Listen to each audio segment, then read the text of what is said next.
नमस्कार, ATN live में आपका स्वागत है और मैं कैलाश कश्यप फिर से आपके सामने हाजिर हूं।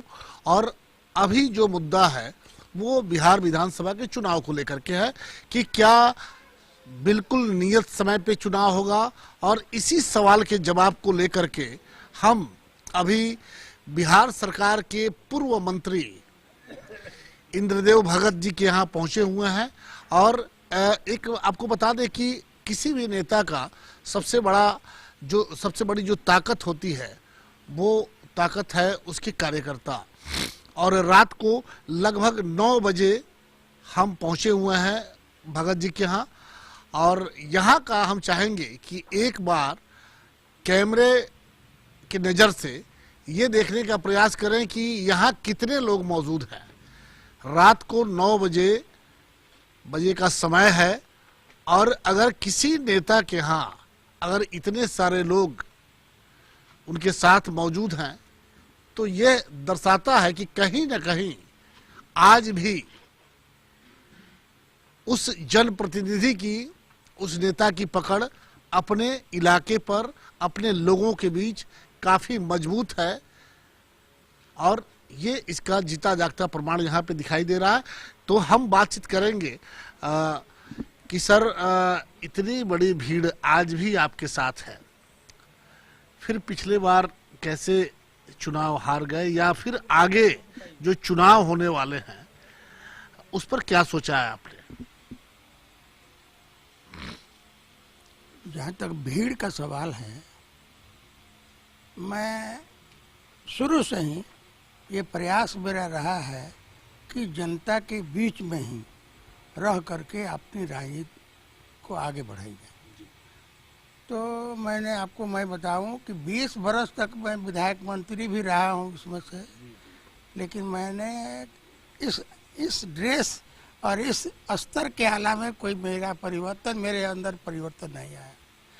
तो मेरे एक तो कहिए कि साधारण जो गांव के लोग हैं, जो आम जनता है, उनके बीच रहा हूं।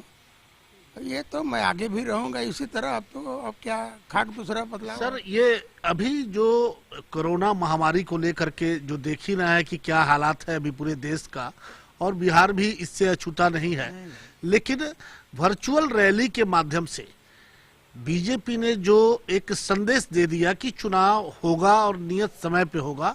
चुनाव आयोग भी वो कई बार नेताओं से बात की, पार्टी के जो नेता हैं उनसे बातचीत कर रहा है। तो आपको क्या लगता है कि बिल्कुल समय से चुनाव होगा?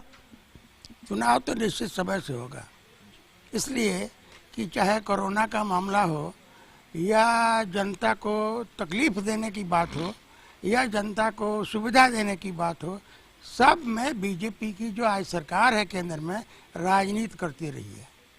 मैं आपको एक बात बता देता हूँ, कोरोना यदि थाली बजाने से ख़त्म हो जाए तो इतने लोग, पूरे दुनिया के लोग जो हमारे बड़े बड़े डॉक्टर्स और रिसर्चर लगे हुए हैं, केवल थाली बजा देते हट जाता।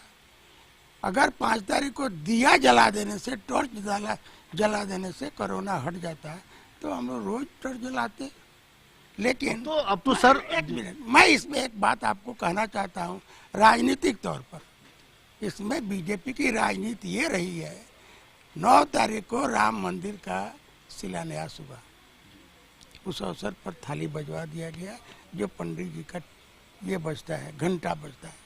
बीजेपी को बड़ा करीब से हमें, जहां तक हमें पता है कि बीजेपी को बड़ा करीब से, चूंकि आप बीजेपी में रहे भी हुए हैं तो बीजेपी को बड़ा करीब से जानते हैं। और जिस कोरोना की आप बात कर रहे थे, अब तो गांव-गांव में, शहर में भी कोरोना माई की पूजा हो रही है। तो ये क्या है? ये क्या है? ये बीजेपी का तमाशा है। एक आदमी को मैंने भी देखा एक मोबाइल पर कि किसी महिला से कोई लड़का कुछ कहवा दिया। अब वो कह रही है कि बस एक बार आंधी आएगी, बस पूजा कीजिए, हर शुक्रवार और सोमवार को कोरोना माई भाग जाएगी। तो कोरोना को लोगों ने माई बना दिया। कोरोना को थाली बजवा के भगा तो दिया। सर सवाल एक ये भी उठता है कि अगर बिहार इतना पिछड़ा हुआ है कि हम बीमारी को एक धार्मिक मान लेते हैं, तो इस परिस्थिति में जहां बिहार इतना अंधविश्वास से जकड़ा हुआ है, पिछड़ा हुआ है, उस पर अगर बिहार के जो बीजेपी के जो बड़े लीडर हैं वो वर्चुअल रैली करते हैं और कहते हैं कि अब इसी से चुनाव होगा, तो मैं आपको तो क्या लगता है कि वर्चुअल रैली को आम बिहारी गांव के लोग समझ पाए हैं क्या उसको? नहीं नहीं, कुछ नहीं। इसलिए मैं आपको बताऊं कि शुरू में, अभी मैं बात कर रहा था इन लड़कों से, शुरू में जैसे जिस प्रकार विधान चंद्र राय बंगाल के मुख्यमंत्री बने थे, उसी तरह यहाँ श्री बाबू भी बने थे। इन लोगों ने बिहार को इतना ठगा है कि कोई बिहार की जनता साक्षर बन जाए, विद्या ग्रहण कर ले, उसमें शिक्षा का प्रसार हो जाए, ये किसी ने नहीं चाहा है। और बीजेपी का तो कोई सवाल ही नहीं है कि वो शिक्षा यहाँ के लोगों को शिक्षित करे, वो तो बस काली माई। मुद्दा क्या होगा इस बार के चुनाव में? मुद्दा क्या होगा? क्या विपक्ष पूरी तरह से तैयार है नीतीश कुमार को जवाब देने के लिए? अब विपक्ष तो तैयारी है। सबसे बड़ी बात मैं बता दूं कि गांव की हर जनता आज बीजेपी और नीतीश कुमार को गाली दे रही है। मैं उन शब्दों को नहीं दोहरा सकता, लेकिन गाली दे रही है कि अब की बार तो नीतीश सभा को नहीं आना है। ये गांव की जनता जो अनपढ़ शिक्षित नहीं है, वो भी बोल रही है कि अब की बार नीतीश सभा को नहीं आना है। लेकिन पटना में तो पूरा जो होर्डिंग लगा हुआ है, क्यों करे विचार, ठीके है नीतीश कुमार, इसको क्या माना जाए? इसको क्या मानना है? पैसा, बड़े लोगों की बात जब होती है ना, पैसा जो न करावे हम लोग कह देते हैं गांव में। पैसा है, सब लोगों का पैसा लूट लिया गया बीजेपी के तरफ से, बीजेपी की सरकार के तरफ से।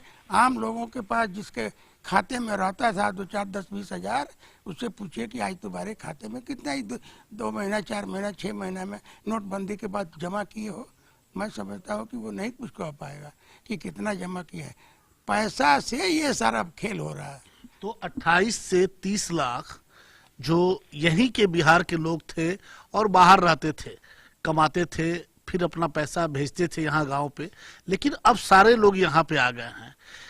ये मुद्दा बनेगा इस बार विधानसभा में? एकदम बनेगा। इसलिए भी बनेगा कि एक साजिश के तहत मैं आपको बताना चाहता हूँ कि उत्तर प्रदेश और बिहार के जो गरीब मजदूर हैं, जो दिल्ली, बम्बई और यहाँ किसी तरह अपना कमा करके बाल बच्चों की पोषण करते थे, बाल बच्चों का, उनको एक साजिश के तहत वहाँ से निकाला गया है। और निकालने में भी इतना क्या कहिएगा, बेइज्जत करके निकाला गया है कि दिल्ली से लोग पैदल आए हैं, जयपुर से लोग पैदल आए हैं, बीबी बच्चा और एक गठरी लेकर के पैदल चले हैं।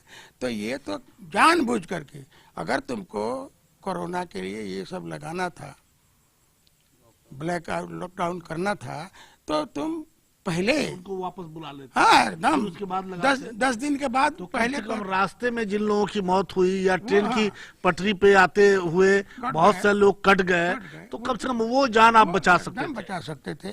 तो ये लोग जानबूझ करके, मरने वाला मरेगा, बिहार का है, मर जाएगा तो मेरा क्या होगा, इस भावना से बिहार के और उत्तर प्रदेश के गरीबों को, किसानों को, मजदूरों को इन लोगों ने वहाँ से भगाने का काम किया है।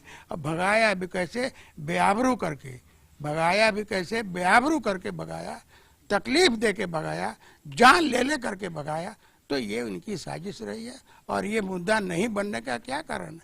जो दिल्ली से पैदल चला है, जो कोयला के ट्रक पर 6 दिन सोते हुए और रहते हुए हमारे गांव के लड़के आए। हम लोग तो बहुत से देखे हुए हैं कि एक ट्रक में भेड़ बकरी की तरह 100 लोग, 150 लोग उसमें आते थे। ट्रक में तो आते थे। ये जो सीमेंट मिक्सिंग का जो ये है, वो भी देखने को मिला, उसमें मिला कि उसमें भी बंद करके लोग आ रहे हैं। तो इतना परेशान हुए हैं लोग, ये चुनाव में मुद्दा नहीं बनेगा ऐसा मैं नहीं समझता। लेकिन नीतीश जी तो आज कह रहे हैं कि भाई 15 साल के जो आपका जो शासन था आरजेडी का, जंगल राज, उसे लोग याद करें। तो उसकी तो याद लोग दिला रहे हैं, लेकिन हम लोग कहेंगे और हम लोग क्या कहेंगे, जनता कहेगी कि नीतीश कुमार जी इसको भी याद कीजिए कि आपका भाई, आपका भतीजा, आपका बेटा जो यहाँ के लोगों का कहीं फंसा हुआ था दूसरे प्रदेशों में, आपने ये कह दिया कि आप हमारे इन लोगों को भी यहाँ आने की ज़रूरत नहीं है, हम इनको अभी नहीं बुलाएंगे, तो वहाँ मर जाएगा तो फिर बुलाइएगा लाश।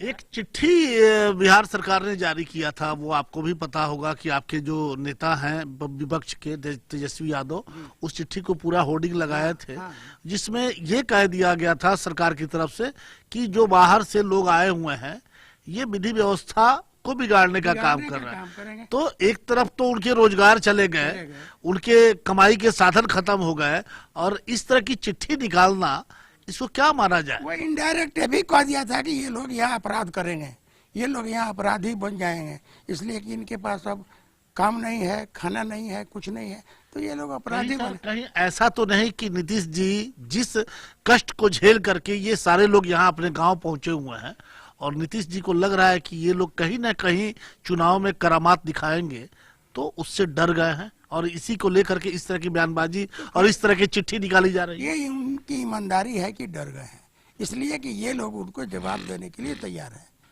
जो आप स्वयं सोच लीजिए, जिसकी बीबी है, छोटा सा बच्चा है, वो पैदल चल दिया है दिल्ली से, और कभी किसी तरह रास्ते पर सोते हुए कट गया है, वो फिर नीतीश कुमार को याद करेगा, जबकि नीतीश कुमार ने ये कहा हमको इनको बुलाने की जरूरत नहीं है।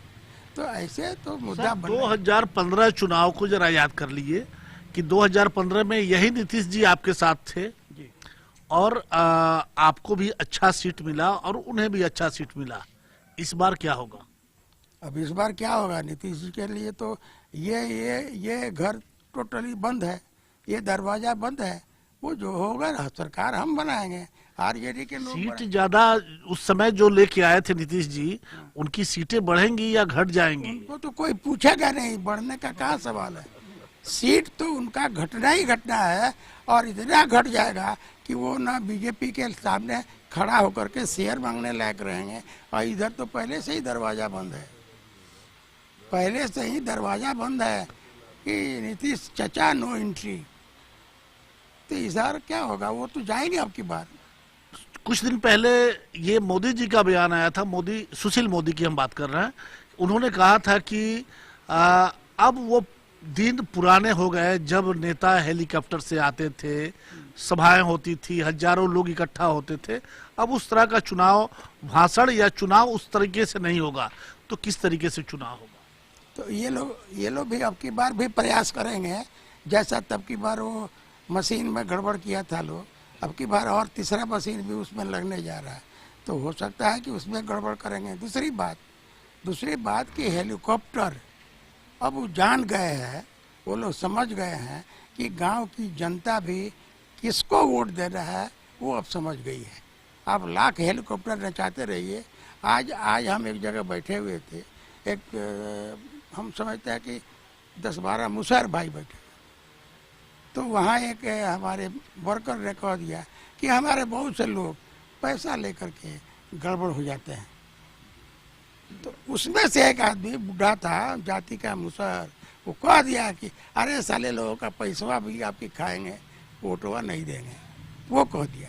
तो अब लोग चालाक भी हो गए हैं, हम लोगों ने देखा है पैसे वाले का गुजारा नहीं है।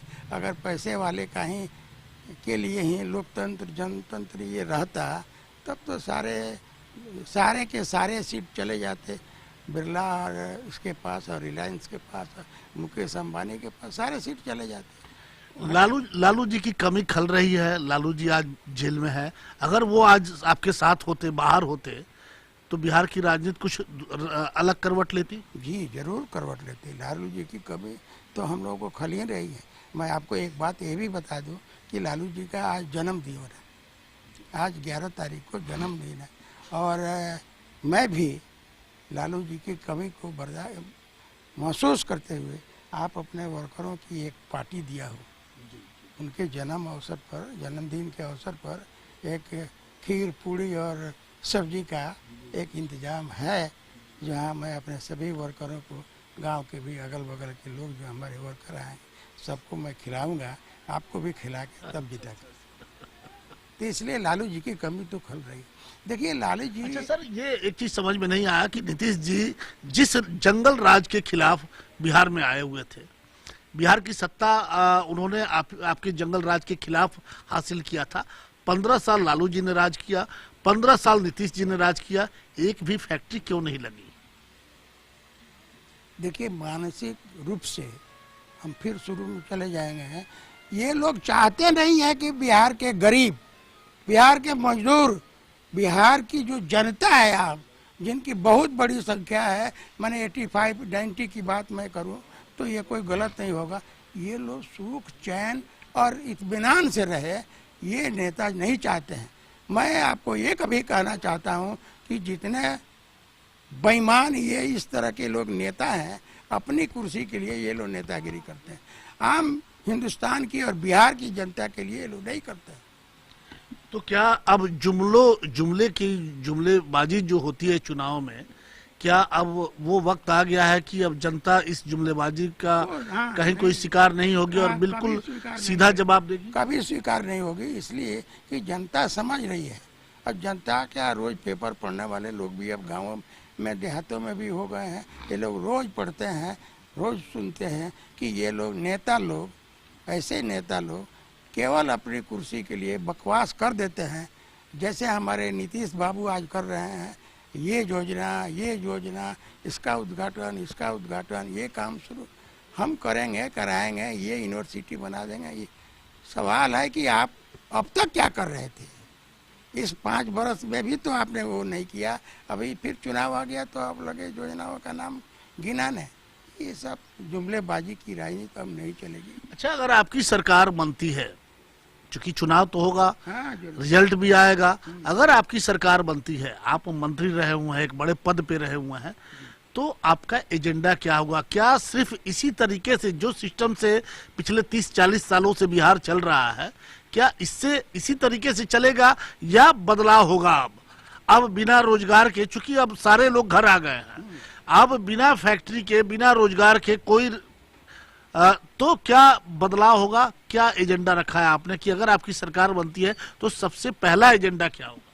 सबसे पहला एजेंडा मेरे विचार से ये होना चाहिए, यदि हमारी सरकार बनती है, मैं भी उसमें भागीदार होता हूँ, तो हमारे यहाँ बहुत सारी ज़मीन जो है यूँ ही पड़ी हुई है, कहीं बड़के चौरा के रूप में हम बहुत बड़ी फैक्ट्री अगर नहीं लगा सकते हैं तो छोटी छोटी फैक्ट्रियां लगाएंगे। आपके यहाँ सिवान में सर 3 चीनी मिल है, हाँ, एक सूता मिल है, हाँ, एक मिठा मिल भी है। इतने अगर यही चालू करवा दिए जाए बहुत हो जाएगा। बहुत चालू अगर करवा दिया जाए तो हो जाएगा, लेकिन अब क्या कहिएगा, अब तक तो लोग लड़ करके, खास करके पचरुखी चीनी मिल को, SKG चीनी मिल को, हाँ, वो तो जान भर के बेच दिया गया, और जो पैसे वाले लोग थे वो सारी जमीन खरीद ली, जिनका जमीन था वो हाय करके रह गए। और इसमें नेता लोग भी लगे हुए। नीतीश जी के एक बहुत करीबी विधायक, अभी आपने पचरुखी चीनी मिल का नाम लिया, तो उनके बहुत करीबी विधायक श्याम बहादुर जी, उन्होंने कहा कि जब चीनी मिल बिक रहा था, पचरुखी चीनी मिल, तो उन्होंने कहा कि मेरी लाश पर ये बिकेगा, और उन्होंने कहा कि मैं इसको बचाने के लिए इस्तीफा तक दे दूंगा पार्टी से। उन्होंने ना इस्तीफा दिया, ना उनकी लाश निकली, लेकिन चीनी मिल बिक गया। आज वहां बड़े बड़े मॉल और बड़े बड़े डॉक्टरों का बोर्ड लगा हुआ है। तो आपके बढ़िया में आज तक वो स्टेडियम मुख्यमंत्री के द्वारा उसका शिलान्यास किया गया, वो आज तक पूरा नहीं हो पाया। हमको लगता है कि शायद 10 साल इसमें भी बीत चुका है। तो ये एक बड़ी कमी है। इसको क्या ये भी अगर चुनाव में मुद्दा बनेगा? एकदम बनेगा ही, और बढ़िया के लिए तो ये एक खास मुद्दा है।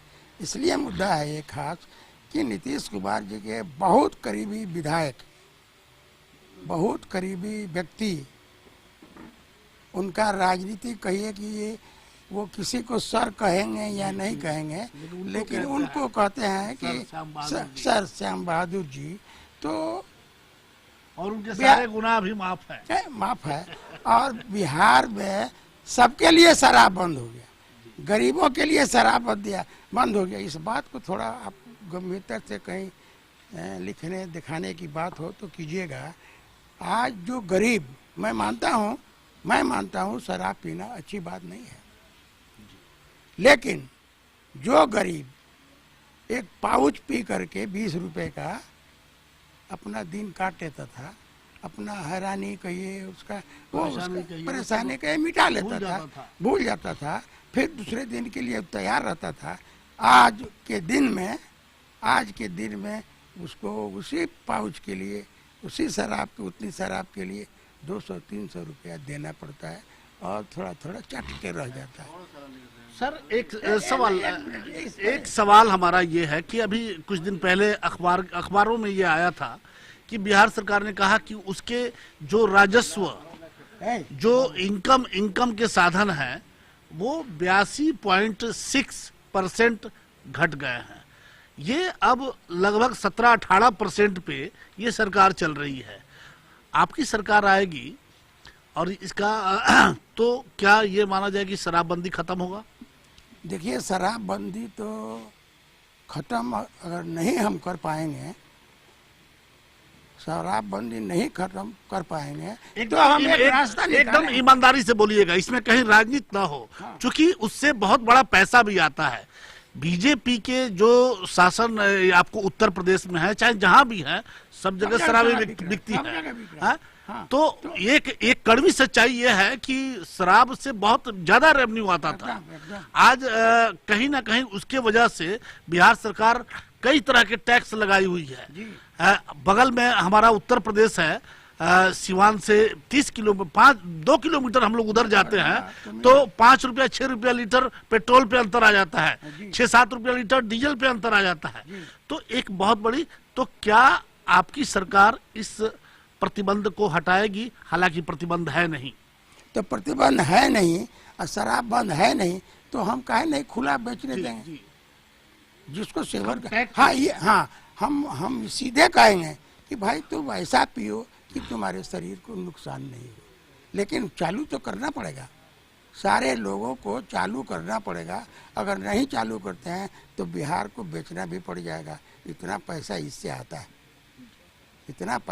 आता है, तो इसलिए चालू करना चाहिए, चालू करना चाहिए। हाँ, बाबू चुप, चालू करना चाहिए और इस तरह से चालू करना चाहिए कि कुछ बुराइयां जो उसमें है वो बंद हो जाए। आप कानून व्यवस्था बना लीजिए, कहीं कोई उस तरह की बात नहीं होगी।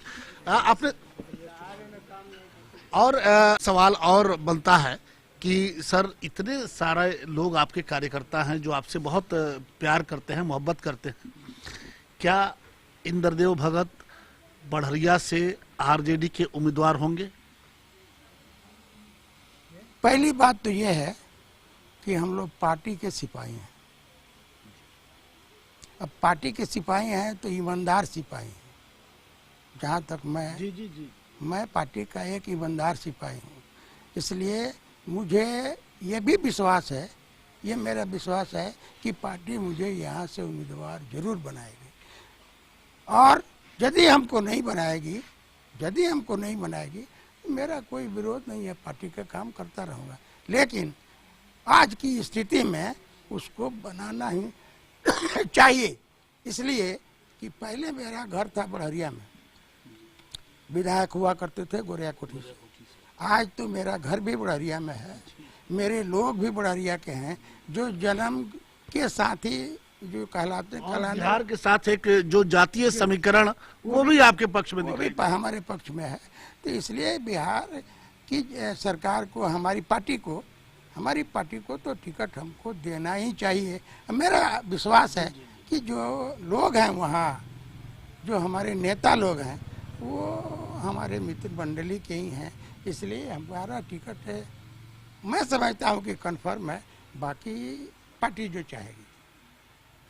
चलिए, आपने देखा कि किस तरह से इंद्रदेव भगत जी से हमारी बातचीत हो रही थी और चुनाव को लेकर के कई सवाल भी हमने पूछा था और बड़े बेबाकी से उन्होंने जवाब भी दिए। लेकिन आपको बता दें कि सिवान का जो पिछले लगभग 25-30 सालों से जिन जिन लोगों ने सिवान को बड़े करीब से देखा है उन्हें पता होगा कि सिवान के जो भी टिकट है आरजेडी में, वो टोटल के टोटल पूर्व सांसद मोहम्मद शहाबुद्दीन के देख रेख में ही यहाँ कम से कम सिवान सारे विधानसभा के टिकट बढ़ते हैं और वो जिसे चाहते हैं उन्हें टिकट मिलता है। लालू जी की मोहर लगती है, तेजस्वी जी की मोहर लगती है और आज के समय में इसमें कहीं दो राय नहीं है कि इंद्रदेव भगत जी पार्टी के एक बहुत मजबूत स्तंभ हैं, पुराने लीडर हैं, पार्टी के एक पूर्व मंत्री भी हैं और अच्छी पकड़ भी है, अच्छी पहचान भी है इनकी। तो अगर जिस तरीके से उन्होंने कहा कि अगर एक सच्चे सिपाही की तरह पार्टी ने अगर उन्हें ये जिम्मेवारी दी तो वो इसे जरूर निभाएंगे। अब तो बढ़िया उनका घर भी हो गया, बोले कि बढ़िया हमारा घर भी हो गया। तो अब देखना होगा कि बढ़िया की जनता जो कहीं ना कहीं पिछले 15 सालों से देख रही है, वो अपने को ठगा महसूस कर रही है। आने वाले समय में क्या रुख अपनाती है ये तो आने वाला वक्त ही बताएगा। कैमरामैन आशीष के साथ कैलाश कश्यप, ATN लाइव, सिवान।